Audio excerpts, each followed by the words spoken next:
جی خبر شامل کرتے ہیں ہری پور سے۔ بیورو چیف ہری پور نبیل محمد کی رپورٹ کے مطابق وزیر اعظم Imran Khan P T I اور وزیر اعلیٰ سرحد پی کے 42 کی گندی سیاست جائے بہاڑ میں۔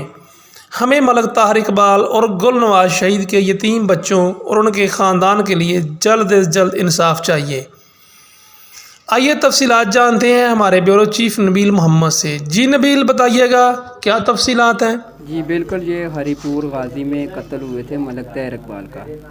وزیر اعظم عمران خان اور پی ٹی آئی اور وزیر اعلیٰ سرحد پی کے 42 کی سیاست جائے باڑ میں۔ ہمیں ملک طاہر اقبال اور گل نواز شہید کے یتیم بچوں اور ان کے خاندان کے لیے جلد از جلد انصاف چاہیے۔ اے تحصیل غازی کے لوگوں، کل اللہ کے سامنے کس منہ سے جاؤ گے؟ تمہارے علاقے میں 2 بے گناہ قتل ہو گئے ہیں اور تم لوگوں نے خاموشی کی چادر تان لی ہے۔ کیا تم لوگ ظلم کے خلاف آواز بھی نہیں اٹھا سکتے؟ کیا تم لوگ بے حس ہو چکے ہو؟ کیا تم لوگ آخرت کو بھول چکے ہو؟ یاد رکھنا، یہ بے گناہوں کا خون اس علاقے پر اللہ کے قہر نازل ہونے کا باعث بنے گا۔ نبیل محمد، بیورو چیف، ہری پور، دیوان نیوز HD، ہری پور۔